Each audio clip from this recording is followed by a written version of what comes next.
Hello guys, my name is Trishant and you are watching TutsFinder Elementary Way to Find. So welcome back to my channel.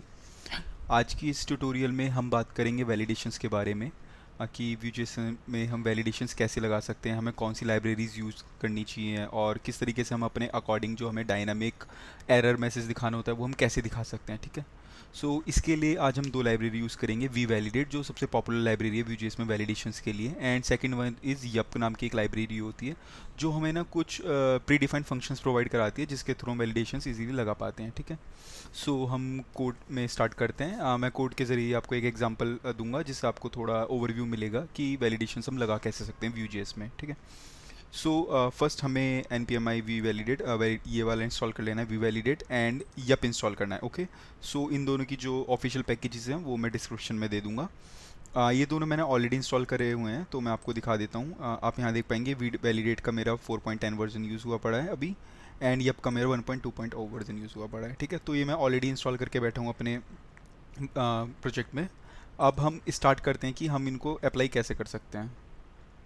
Okay, सो यहाँ पे ना मैंने एक basic सा form बनाया हुआ है, ठीक है, जिसमें मैंने बूटस्ट्रैप इंस्टॉल किया हुआ है। अब मैंने जस्ट अपना थोड़ा इसको फॉर्म को एनहेंस करने के लिए बूटस्ट्रैप यूज़ किया है यहाँ पे, और मैं आपको दिखा देता हूँ मैंने बूटस्ट्रैप भी कैसे मतलब इंस्टॉल किया हुआ है। तो बूटस्ट्रैप की दो कमांड्स होती हैं वो यूज़ की हुई हैं, एक बूटस्ट्रैप और एक बूटस्ट्रैप व्यू। ठीक है, और उनको सिंपली ये दो चीज़ें होती हैं यहाँ पे इंपोर्ट करानी होती है, तो हमारा बूटस्ट्रैप वर्क करना स्टार्ट कर जाता है हमारे प्रोजेक्ट में। ठीक है, सो मैंने बूटस्ट्रैप किया हुआ है एंड बूटस्ट्रैप की मैंने कुछ क्लासेस यहाँ यूज़ की हुई हैं, जैसे आप देख पा रहे होंगे कॉलम 8, मार्जिन ऑटो, ये सब मैंने फॉर्म्स की कुछ चीज़ें हैं तो ये यूज़ की हैं। सो मेरा फॉर्म अभी ऐसा दिख रहा है। ओके, बेसिक सा। तो अभी यहाँ कोई भी वैलिडेशन नहीं है, आप देख रहे होंगे कोई भी एरर मैसेज कुछ भी नहीं, सबमिट क्लिक आई मीन कुछ भी नहीं आ रहा अभी मुझे। ओके, देख पा रहे होंगे। सो अभी मैंने कोई भी वैलिडेशन नहीं लगा रखा है इस पर। ये दोनों लाइब्रेरी हमने ऑलरेडी इंस्टॉल कर ली हैं, तो अभी हम कोड पे जाते हैं और यूज़ करते हैं कि हम कैसे वैलिडेशंस लगा सकते हैं अपने व्यू प्रोजेक्ट में। सो फर्स्ट अभी हम क्या कराएंगे, हम यहाँ पे जो हमने vValidate और yup इंस्टॉल किया है उसको हम यहाँ पे इंपोर्ट कराएंगे क्योंकि हमें इस कंपोनेंट में यूज़ करना है वो चीज़। ठीक है, सो उसके लिए हमें जो vValidate की वो दो चीज़ें यूज़ करनी है, तो हम उसका फॉर्म यूज़ करने वाले हैं यहाँ पे। ठीक है, और जो हम फील्ड है वो यूज़ करने वाले हैं। तो जो हमारी इनपुट फील्ड होने वाली है ना वो हम एज अ फील्ड लेंगे यहाँ पे। ठीक है, तो ये दोनों चीज़ें मैंने इंपोर्ट करा रही हैं यहाँ पे vValidate से। ओके, ये मेरा हो गया है vValidate से। अब सेकंड चीज़ आती है जो हमें ऑब्जेक्ट यूज़ करने वाले हैं। सपोज़ कि जैसे हमें ईमेल को वैलिडेट कराने की ईमेल हमारा सही है या नहीं सही है। ठीक है, तो उसके लिए जो ऑब्जेक्ट्स यूज़ करने वाले हैं ना वो हम yup के करने वाले हैं। ओके, सो मैं ऐसे करता हूँ सारी चीज़ें इसकी इंटीग्रेट करा ले रहा हूँ। सपोज़ अगर मुझे पर्टिकुलर कोई स्ट्रिंग यहाँ पे अगर मुझे चाहिए होती कि मुझे स्ट्रिंग को चेक कराना है तो मैं स्ट्रिंग ले लेता। ठीक है, नंबर को चेक करना होता तो मैं नंबर ले लेता यहाँ पे। ठीक है, बट अभी मैं क्या करता हूँ यहाँ पे सारी चीज़ें ले लेता हूँ कि जो भी मुझे यूज़ लगना है वो मैं ऑटोमेटिक ले लूँगा यहाँ से। ओके,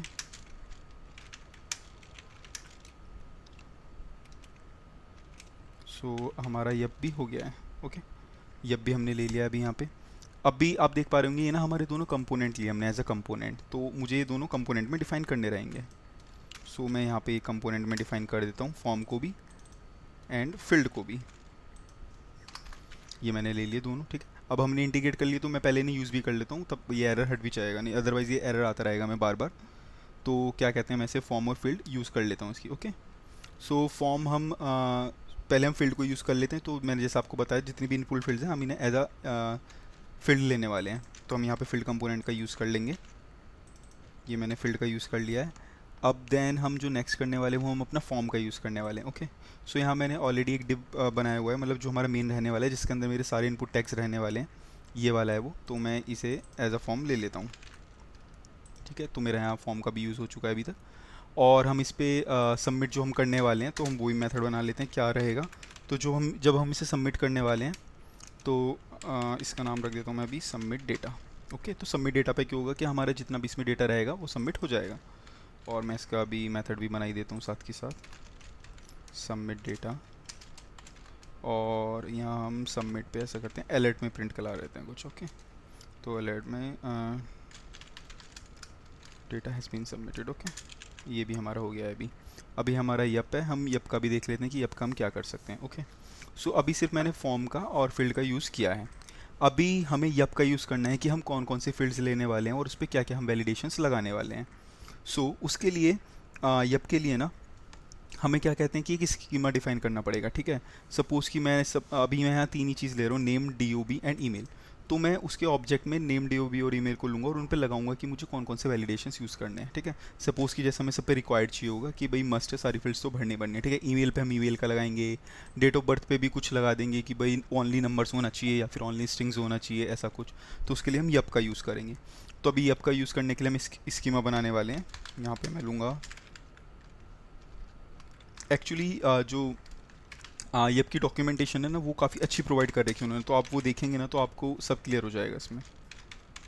ओके, हमने यहाँ पे यप का यूज़ कर लिया है। ऑब्जेक्ट लेंगे उसका हम, एंड देन ये शेप नाम का एक ऑब्जेक्ट होता है, उसमें शेप यूज़ करेंगे हम यहाँ पे।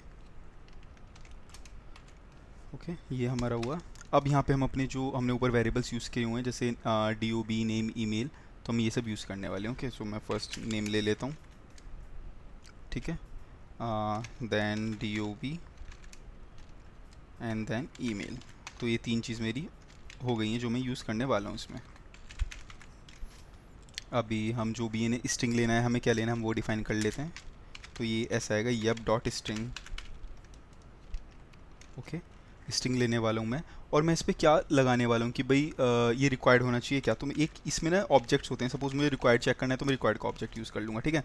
पॉजिटिव यूज़ करना है तो ऐसे ही मैं पॉजिटिव का यूज़ कर लूँगा, या फिर मतलब कुछ भी चाहिए होगा कि मुझे ईमेल का है तो डॉट ईमेल यूज़ कर लूँगा। तो इस तरीके से ना हम ये यूज़ कर सकते हैं इसमें जो भी रहेगा। ओके, सो ये तो सेम ही रहना है कि मुझे ये तो रखना ही है सबके लिए कि स्ट्रिंग होगी ये सब और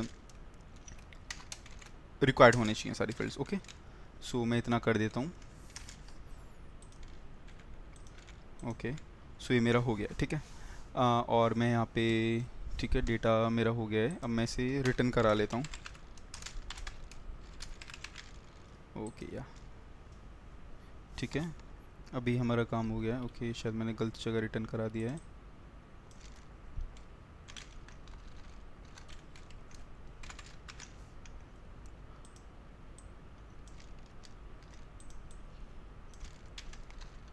ओके, थिंक अभी एरर नहीं आएगा। ओके, सो ये दोनों सारी चीज़ें हो गई हैं, ठीक है।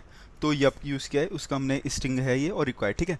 अब रिक्वायर्ड के अंदर अगर हमें कोई भी अपना डायनेमिक मैसेज करवाना है ना कि भाई हमारे अकॉर्डिंग होना चाहिए, जो एरर मैसेज होना चाहिए वो हम अपने अकॉर्डिंग कर सकते हैं, ठीक है। तो मैं यहाँ कर देता हूँ कि नेम इज़ रिक्वायर्ड। ओके, ऐसे ही मैं यहाँ कर देता हूँ कि DOB भी is required. Okay, and then फिर की ईमेल इज़ रिक्वायर्ड, ठीक है। ये तीनों चीज़ें मैंने कर दी। तो भी मैंने एक बेसिक सा लगाया है कि हमें रिक्वायर्ड यूज़ करना है कि सब पे होना चाहिए, तो उतना मैंने लगा दिया है, ठीक है। अभी हमारे स्कीमा की बात हुई है कि हमारे ऐप के थ्रू हमने स्कीमा क्रिएट कर लिया और उन पे ये सब लगना चाहिए, ठीक है। बट अभी हमारा ये तो हो गया है, बट अभी हमें ये चीज़ ना ऊपर भी डिफाइन करनी रहेगी कि यहाँ पे तो अभी सबमिट डेटा, इसको कैसे पता लगना चाहिए कि भाई यहाँ हमारा वैलिडेशन होना चाहिए, नहीं होना चाहिए, या फिर कुछ हमें CSS लगाना है। जो वी वैलिडेट है वो भी काफ़ी सारी CSS प्रोवाइड कराता है हमें कि अगर आपका वैलिडेशन पास नहीं हो रहा है तो ऐसा होना चाहिए CSS या वैसा होना चाहिए, ठीक है। तो दो तीन चीज़ें हैं, बेसिक सी जो चीज़ें होती हैं वो मैं आपको यहाँ पे दिखा देता हूँ कि वो सब चीज़ें कैसे वर्क करेंगी। तो फर्स्ट थिंग तो ये कि जो हमें अपना वैलिडेशन स्कीमा है ना वो हम बाइंड कराएंगे। ओके, और ये सब जितनी भी है ना इनकी प्रीडिफाइन चीज़ें हैं, फंक्शंस या मैं जो भी इनमें यूज़ कर रहा हूँ ना, मेथड्स वगैरह, वो सब प्रीडिफाइन है। इसलिए वैलिडेशन स्कीमा ऑलरेडी होता है, ठीक है। और इसमें हम अपना स्कीमा जो ये मेरा वेरिएबल है जो मैंने अभी नीचे लिया हुआ है वो मैं यूज़ करने वाला हूँ, ठीक है। और जो वी वैलिडेट की खासियत है ना वो 20 स्लॉट्स यूज़ करता है ये। ओके, सो ये 20 स्लॉट्स यूज़ करता है एंड इसमें ना हमें पास कराने रहते हैं जो भी हमारा मतलब वेरिएबल्स हैं जो हमें मतलब जिन पे हमें एरर्स दिखाने, सपोज नेम आ रहा है तो नेम पे दिखाऊंगा मैं, तो वो सब चीज़ें यहाँ पर होती है। एरर्स भी इसका ही होता है, ये मैं यूज़ कर रहा हूँ। ओके, तो ये हमने यहाँ पे कर लिया। अभी हमारा फॉर्म ठीक है, हो गया ये। अभी जितनी भी नीचे फील्ड्स हैं ना उन पे भी हमें मतलब आई मीन सपोज एरर दिखाना रहेगा, बट अभी मैं इतना करता हूँ और इसे सेव करता हूँ। आगे का भी हम कंटिन्यू करते हैं। ये सेव किया मैंने और मैं ब्राउज़र पे देखता हूँ। ओके, अभी कोई एरर नहीं है। ओके, अभी ये कुछ भी नहीं हो रहा है। ओके, क्योंकि अभी हमने एरर मैसेज कुछ प्रिंट ही नहीं कराया है, तो वो हम देख लेते हैं कि एरर मैसेज हमें क्या जाना चाहिए। सो यहाँ पे ना मैं एक और डिव लूँगा, ठीक है, और इसमें ना हम एक क्लास लेंगे जो ये बूटस्ट्रैप की होती है, इनवैलिड फीडबैक। ओके, और यहाँ पे मैं क्या करने वाला हूँ, जो मेरा एरर मैसेज है ना वो मैं प्रिंट कराने वाला हूँ। ये जो एरर्स है ना ये वाला, तो हम एरर्स और नेम, अगर नेम में एरर है। ओके, ये किया मैंने यहाँ पे DOB का एंड यहाँ पे ईमेल का। तो यहाँ पे dob वेरिएबल मैं ले लेता हूँ, देन ईमेल, और मैं यहाँ पे सेव करता हूँ। सर अब एक बार ब्राउज़र में चेक कर लेते हैं कि अभी कुछ हमें ओके एरर मिल रहा है। अभी हम अपने कोड में जाके अभी अपनी एरर चेक कर लेते हैं कि हमें ये एरर क्यों आ रही है। ओके सो हम यहाँ पे आते हैं।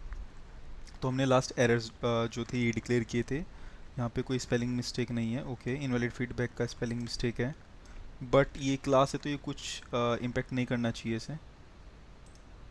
ओके ये किया हमने, एंड देन एरर्स। ओके यहाँ वी स्लॉट्स का हमारा स्पेलिंग मिस्टेक था तो मैंने ये सही किया है।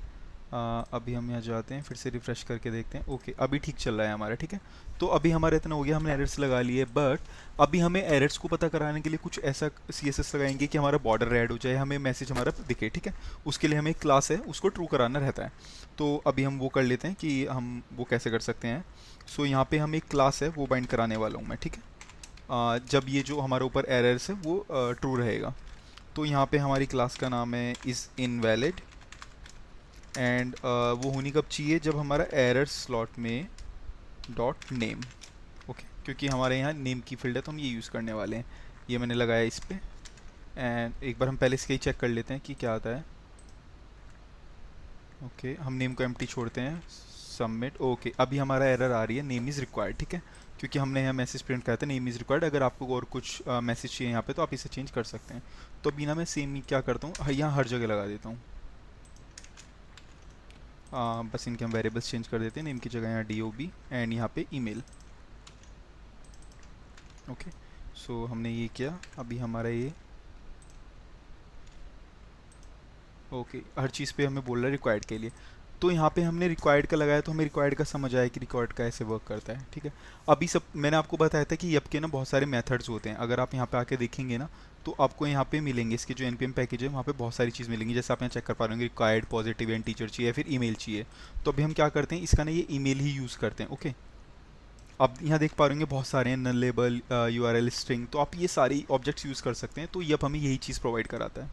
तो मैं यहाँ पे ईमेल का यूज़ करता हूँ और हमें कस्टम प्रोवाइड कराएंगे यहाँ पे कि